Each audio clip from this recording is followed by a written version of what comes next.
Tomato ಬೆಳೆ ಅಂತಂದ್ರೆ ಪ್ರತಿ ದಿನಾನು ಅದ್ರ ಬಗ್ಗೆನೇ ಯೋಚಿಸ್ತಾ ಇರ್ತಾರೆ. ಟೊಮೆಟೊ ಒಂಥರ ಲಾಟ್ರಿ ಇದ್ದಂಗೆ. ಸಮಸ್ಯೆಗಳ ಬಗ್ಗೆ ಪಾಪ ರೈತರಿಗೆ ಅರಿವಿಲ್ಲ. ಎಷ್ಟು ನೀರು ಕೊಟ್ಟರು ಗೊಬ್ಬರ ಹಾಕಿದ್ರು ಮತ್ತೇನ್ ಚಿಗುರು ಬರೋ ವಿಚಾರ ಇಲ್ಲವೇ ಇಲ್ಲ. ಎಲೆ ಹಳದಿ ಬರ್ಲಿಲ್ಲ, ಬ್ರೌನ್ ಸ್ಪಾಟ್ಸ್ ಬರ್ಲಿಲ್ಲ, ಸಡನ್ ಆಗಿ ಹೆಚ್ಚು ಕಡಿಮೆ ಆಗುವಂತ ಕಾಯಿಲೆ ಇದು.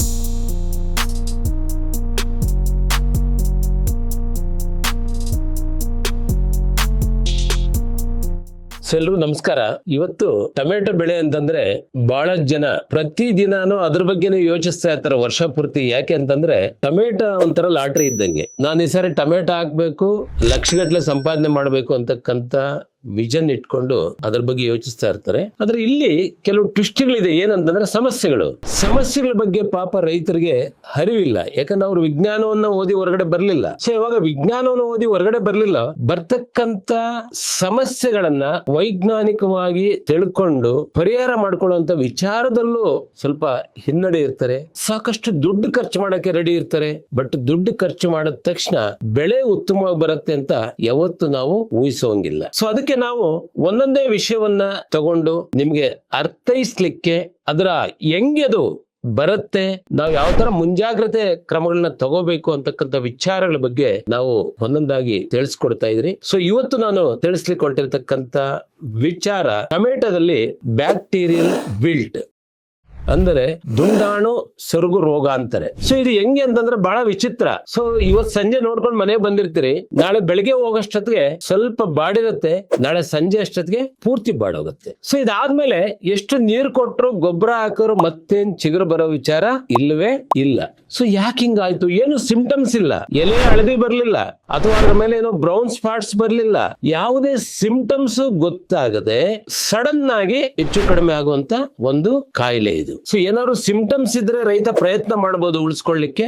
ಇದು ಆ ರೀತಿ ಅಲ್ಲ. ಸೊ ಇದು ನೋಡಿ, ಬೆಳಗ್ಗೆ ಕೆಳಗಡೆ ಎಲೆಗಳು ಒಂದ್ ಸ್ವಲ್ಪ ಏನೋ ಬಾಡ್ದಂಗ್ ಕಾಣತ್ತೆ, ಸಂಜೆ ಪೂರ್ತಿ ಆಗಿರುತ್ತೆ. ಆ ಗಿಡನ ಕಿತ್ತು ಆ ಸ್ಟೆಮ್ ಕಾಂಡವನ್ನ ಕತ್ತರಿಸಿ ನೋಡಿದ್ರೆ ಅಲ್ಲಿ ಒಂಥರ ಬಿಳಿ ದ್ರವ ಇರ್ತದೆ ಆ ಒಂದು ಕಾಂಡದಲ್ಲಿ. ಅರ್ಥ ಆಯ್ತಾ? ಸೊ ಅದು ಏನಂತಂದ್ರೆ ಅದು ಇನ್ಫೆಕ್ಷನ್, ನಮಗ್ ಗೊತ್ತಿಲ್ಲದೆ ಆಗಿರ್ತಕ್ಕಂಥದ್ದು. ಇದು ಎಂತ ಜಾಗಗಳಲ್ಲಿ ಆಗತ್ತೆ ಅಂತಂದ್ರೆ ಎಲ್ಲಿ ನೀರು ನಿಲ್ಲತ್ತೋ ಆ ಜಾಗದಲ್ಲಿ ಇದು ಸ್ಪೀಡ್ ಆಗಿ ಬರ್ತದೆ. ಹೆಂಗ್ ಬರ್ತದೆ ಅಂತಂದ್ರೆ ಮಣ್ಣಿನಲ್ಲಿ ರೋಗಾಣು ಪ್ಯಾಥೋಜನ್ ಅದು ಬೇರಿನ ಮುಖಾಂತರ ಎಂಟ್ರಿ ಆಗಿ ಕಾಂಡಕ್ಕೆ ಹೋಗುತ್ತೆ. ಝೈಲಮ್ ಅಂತಾರೆ, ಅಂದ್ರೆ ನೀರು ಹರಿಯುವಂತ ನಾಳಗಳು. ಆ ನಾಳಗಳನ್ನ ಬ್ಲಾಕ್ ಮಾಡ್ತದೆ. ಯಾವಾಗ ನೀರು ಹರಿಯುವಂತ ನಾಳಗಳು ಬ್ಲಾಕ್ ಆಗ್ತಾವೋ ಆಟೋಮೆಟಿಕ್ ಆಗಿ ಗಿಡ ಸಡನ್ ಆಗಿ ಹೊರಗೋಗುತ್ತೆ. ಅಂದ್ರೆ ನಮಗೆ ರಕ್ತದ ನಾಳಗಳು ಯಾವ ರೀತಿ ಬಂದಾದ್ರೆ ಏನಾಗತ್ತೋ ಅದೇ ರೀತಿ ಕೂಡ ಇದು ಸಡನ್ ಆಗಿ ಹಾರ್ಟ್ ಅಟ್ಯಾಕ್ ಆಗೋ ರೀತಿಲಿ ಗಿಡನು ಹೋಗುತ್ತೆ.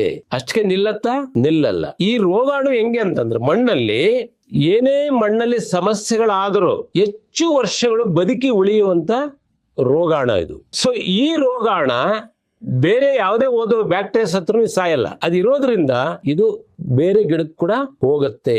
ಸೊ ಅದಕ್ಕೆ ಏನು ವಿಜ್ಞಾನಿಗಳು ಏನ್ ಹೇಳ್ತಾರೆ ಅಂತಂದ್ರೆ ಮಣ್ಣಿನಲ್ಲಿ ಸಾಯಿಲ್ ರೈಸೋಸ್ಪಿಯರ್ ಬಯಾಲಜಿ ಅಂತಾರೆ. ಸೊ ಮಣ್ಣಿನಲ್ಲಿ ಬೇರಿನ ಸುತ್ತು ಒಂದು ಜೀವ ವೈವಿಧ್ಯತೆ ಅಭಿವೃದ್ಧಿ ಆಗ್ಬೇಕು. ಅಂದ್ರೆ ಕೋಟ್ಯಾನು ಕೋಟಿ ವಿಧ ವಿಧವಾದ ಉಪಕಾರಿ ಸೂಕ್ಷ್ಮಾಣು ಜೀವಿಗಳಿದ್ದು ಅವುಗಳ ಕೆಲಸ ಮಾಡ್ತಾ ಇದ್ರೆ, ನಿರಂತರವಾಗಿ ಮಾಡ್ತಾ ಇದ್ರೆ ಬೇರಿಗೆ ರಕ್ಷಣೆ ಸಿಗತ್ತೆ, ಬೇರಿಗೆ ಆಹಾರ ಸಿಗತ್ತೆ, ಬೇರಿಗೆ ನೀರ್ ಸಿಗತ್ತೆ. ಈ ರೋಗಾಣುಗಳನ್ನ ಹತ್ರ ಬರ್ದಂಗೆ ರಕ್ಷಣೆ ಮಾಡ್ತಾವು. ಸೊ ಅದು ಬಿಟ್ಟು ಏನಾದ್ರು ಔಷಧಿ ಇದೆ ಸರ್, ಔಷಧಿ ಹಾಕಿದ್ರೆ ಹೋಗ್ಬಿಡುತ್ತಾ? ಔಷಧಿ ಹಾಕಿದ್ರೆ ಉಪಕಾರಿ ಜೀವಿಗಳು ಬೇಗ ಹೋಗ್ತವೆ, ಈ ತರ ರೋಗಾಣುಗಳು ಹೋಗಲ್ಲ, ಇನ್ನು ಹೆಚ್ಚಾಗ್ತವೆ. ಹಂಗಾಗಿ ಇದಕ್ಕೆ ಔಷಧಿ, ಇದಕ್ಕೆ ಪರಿಹಾರ ಅಲ್ಲ. ಇದಕ್ಕೇನಿದ್ರು ಮಣ್ಣಿನಲ್ಲಿ ಉಪಕಾರಿ ಸೂಕ್ಷ್ಮಾಣು ಜೀವಿಗಳನ್ನ ಹೆಚ್ಚಿಸ್ಕೊಂಡ್ರೆ ಅಪಕಾರಿ ಸೂಕ್ಷ್ಮಾಣು ಜೀವಿಗಳು ಕಡಿಮೆ ಆಗ್ತವೆ. ಎಲ್ಲಿ ಉಪಕಾರಿ ಸೂಕ್ಷ್ಮಾಣು ಜೀವಿಗಳು ಹೆಚ್ಚುತ್ತಾವೋ ಅಲ್ಲಿ ಗಿಡಕ್ಕೆ ಬೇಕಾದಂತ ಎಲ್ಲಾ ಪೋಷಕಾಂಶಗಳು ಒದಗಿಸಿಕೊಡೋದ್ರಿಂದ ಗಿಡದಲ್ಲಿ ರೋಗ ನಿರೋಧಕ ಶಕ್ತಿ ಹೆಚ್ಚಾಗುತ್ತೆ ಮತ್ತು ಕೀಟ ನಿರೋಧಕ ಶಕ್ತಿ ಕೂಡ ಹೆಚ್ಚಾಗುತ್ತೆ. ಗಿಡ ತನ್ನನ್ನು ತಾನು ರಕ್ಷಣೆ ಮಾಡ್ಕೊಳ್ತದೆ ಕೀಟಗಳಿಂದ ಮತ್ತು ರೋಗಗಳಿಂದ. ಸೊ ಅದಕ್ಕೆ ಆಲ್ರೆಡಿ ಈಗ ಏನಾಗಿದೆ, ಮಣ್ಣು ಹಾಳಾಗಿದೆ ಅಂತ ಅನ್ಕೋಣ, ಅಂದ್ರೆ ಡೆಡ್ ಆಗಿದೆ. ನಾವ್ ಹೇಳ್ತಾ ಇರ್ತಕ್ಕಂಥ ಉಪಕಾರಿ ಸೂಕ್ಷ್ಮಾಣು ಜೀವಿಗಳು ಮಣ್ಣಲ್ಲಿ ಇಲ್ಲ. ಸೊ ಏನ್ ಮಾಡ್ಬೇಕು ಅಂತಕ್ಕಂಥ ಪ್ರಶ್ನೆ ಬರ್ತದೆ. ಇದಕ್ಕೆ ಏನ್ ಹೇಳ್ತಾರೆ ವಿಜ್ಞಾನಿಗಳು, ಮಣ್ಣು ಆರೋಗ್ಯವಾಗಿದ್ರೆ ಬೆಳೆನೂ ಆರೋಗ್ಯವಾಗಿ ಆರೋಗ್ಯವಾಗಿರುತ್ತೆ ಅಂತ ಹೇಳ್ತಾರೆ. ಮಣ್ಣಿನ ಆರೋಗ್ಯ ಅಂದ್ರೆ ಏನು? ಮಣ್ಣಿನಲ್ಲಿ ಉಪಕಾರಿ ಸೂಕ್ಷ್ಮಾಣು ಜೀವಿಗಳು ಮತ್ತು ಎರೆಹುಳುಗಳ ಆ ಜೀವ ವೈವಿಧ್ಯತೆ ಎಲ್ಲಿರುತ್ತೋ ಅದನ್ನ ಆರೋಗ್ಯಕರ ಮಣ್ಣು ಅಂತ ಕರೀತಾರೆ. ಸೊ ಅಂತ ಆರೋಗ್ಯಕರ ಮಣ್ಣಿನ ಆರೋಗ್ಯ ಇಲ್ಲದೆ ಆಗಿರ್ತಕ್ಕಂಥ ಮಣ್ಣನ್ನ ಹೆಂಗೆ ತ್ವರಿತವಾಗಿ ನಾವು ಸರಿ ಮಾಡ್ಕೊಳ್ಳೋದು ಅಂತಕ್ಕಂಥ ಪ್ರಶ್ನೆ ಬರ್ತದೆ. ಯಾಕಂದ್ರೆ ಇವತ್ತು ಸಲಹೆಗಳು ನೂರಾರಿವೆ, ಆದರೆ ಆ ಒಂದು ಪರಿಹಾರ 100ಕ್ಕೆ 100 ಪರಿಹಾರ ಬರುವಂತ ಸಲಹೆ ಒಂದು ಬೇಕಾಗಿದೆ. ಸೊ ಅದು ಒಂದೇ ಇವತ್ತು ನಾವು 14 ವರ್ಷದಲ್ಲಿ ಪ್ರೂವ್ ಮಾಡಿರ್ತಕ್ಕಂಥದ್ದು. ಸೊ ಡಾಕ್ಟರ್ ಸಾಯಿಲ್ ಜೈವಿಕ ಒಳಸುರಿಯನ್ನ ಮಣ್ಣಿಗೆ ಹಾಕಿದ ತಕ್ಷಣ ಡೆಡ್ ಸಾಯಿಲ್ ಲಿವಿಂಗ್ ಕಂಡೀಷನ್ ಬರುವಂತ ಒಂದು ಒಳಸುರಿ ಇದೆ ಅಂತಂದ್ರೆ ಅದು ಡಾಕ್ಟರ್ ಸಾಯಿಲ್ ಜೈವಿಕ ಒಳಸುರಿ. ಸೊ ಇದನ್ನ ಮಣ್ಣಿಗೆ ಹಾಕಿದ ತಕ್ಷಣ ಮಣ್ಣಲ್ಲಿ 15ರಿಂದ 20 ದಿವಸದಲ್ಲಿ ಎರೆಹುಳುಗಳು ಉತ್ಪತ್ತಿ ಆಗುತ್ತೆ. ಆ ಮಣ್ಣಿಗೆ ಬೇಕಾದ ಎಲ್ಲಾ ಉಪಕಾರಿ ಸೂಕ್ಷ್ಮಾಣು ಜೀವಿಗಳು ಅಭಿವೃದ್ಧಿ ಆಗುತ್ತೆ. ಆ ಬೇರಿಗೆ ಏನ್ ರಕ್ಷಣೆ ಕೊಡಬೇಕು ಕೊಡ್ತದೆ. ಈ ತರ ರೋಗಾಣುಗಳನ್ನ ಬೇರಿನಿಂದ ದೂರ ಇಟ್ಟು ಈ ಒಂದು ಬ್ಯಾಕ್ಟೀರಿಯಲ್ ಬಿಲ್ಟ್ ಸಮಸ್ಯೆನ ಕಂಟ್ರೋಲ್ ಮಾಡುವಂತ ಅದ್ಭುತವಾದ ಶಕ್ತಿ ಇವತ್ತಿರ್ತಕ್ಕಂಥದ್ದು ಈ ಒಂದು ಡಾಕ್ಟರ್ ಸಾಯಿಲ್ ಜೈವಿಕ ಒಳಸುರಿ. ಇದು ಹಾಕಿದ ತಕ್ಷಣ ಮಣ್ಣಲ್ಲಿ ಸಾಮಾನ್ಯವಾಗಿ ನೀವು ಗಮನಿಸಿ, ನೀರು ಎಲ್ಲಿ ಹೆಚ್ಚು ನಿಲ್ಲುತ್ತೋ ಅಲ್ಲಿ ಮಣ್ಣು ಗಟ್ಟಿ ಇರುತ್ತೆ. ಡಾಕ್ಟರ್ ಸಾಯಿಲ್ ಹಾಕಿದ ತಕ್ಷಣ ಮಣ್ಣು ಮೆದು ಆಗುತ್ತೆ, ನೀರನ್ನ ಇಂಗಿಸ್ಕೊಳ್ಳೋ ಶಕ್ತಿ ಬರ್ತದೆ, ಹೊಸ ಬೇರುಗಳು ಬಿಳಿ ಬೇರುಗಳ ಅಭಿವೃದ್ಧಿ ಹೆಚ್ಚಾಗತ್ತೆ. ಸೊ ಗಿಡ ಆರೋಗ್ಯವಾಗಿ ಬೆಳೆಯುವಂತ ಸ್ಥಿತಿಗೆ ಬರುತ್ತೆ. ಸೊ ಹಂಗಾಗಿ ಈ ಎಲ್ಲಾ ಅಭಿವೃದ್ಧಿ ಆದಾಗ ನಿಮಗೆ ಕಾಯಿನೂ ಚೆನ್ನಾಗಿ ಬರುತ್ತೆ, ಕ್ವಾಲಿಟಿ ಬರುತ್ತೆ, ಇಳುವರಿ ಬರುತ್ತೆ.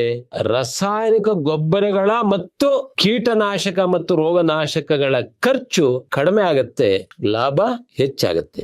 ರೈತರೇ ನೋಡಿ, ಈ ಸಣ್ಣ ಸಣ್ಣ ವಿಜ್ಞಾನ ಆಧಾರಿತ ವಿಷಯಗಳನ್ನ ನೀವು ತಿಳ್ಕೊಳ್ಳೋದ್ರಿಂದ ದಿನೇ ದಿನೇ ದಿನೇ ನಿಮ್ಗೆ ಗೊತ್ತಿಲ್ಲದೆ ಇಂತಹ ಸಮಸ್ಯೆಗಳಿಂದ ನೀವು ಹೊರಗಡೆ ಬರ್ತೀರಿ. ಬಟ್ ಇದನ್ನ ತಿಳ್ಕೊಳ್ಳಿಲ್ಲ ಅಂತ ಇಟ್ಕೊಳ್ಳಿ, ಸಮಸ್ಯೆ ಕಡಿಮೆ ಆಗಲ್ಲ, ಖರ್ಚು ಕಡಿಮೆ ಆಗಲ್ಲ, ಉತ್ಪಾದನೆ ಹೆಚ್ಚಾಗಲ್ಲ.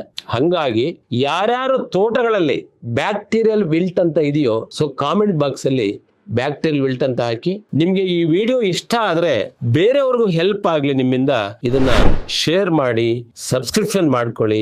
ಸೊ ಉತ್ತಮವಾದ ಟೊಮೆಟೊ ಬೆಳಿಲಿಕ್ಕೆ ಬೇಕಾದಂತ ಒಂದು ವಿಚಾರಗಳನ್ನ, ಪ್ರತಿಯೊಂದು ಸಮಸ್ಯೆಗೂ ಮೂಲ ಕಾರಣವನ್ನ ತಿಳಿಸಿ ಅದಕ್ಕೆ ಒಂದು ಪರಿಹಾರವನ್ನ ತಿಳಿಸುವಂತ ಪ್ರಯತ್ನ ಮುಂದಿನ ವಿಡಿಯೋದಲ್ಲಿ ನಾವು ಮಾಡ್ತೀವಿ ಅಂತ ಹೇಳ್ತಾ ನನ್ನ ಮಾತು ಮುಗಿಸ್ತಾ ಇದ್ದೀನಿ. ಧನ್ಯವಾದಗಳು.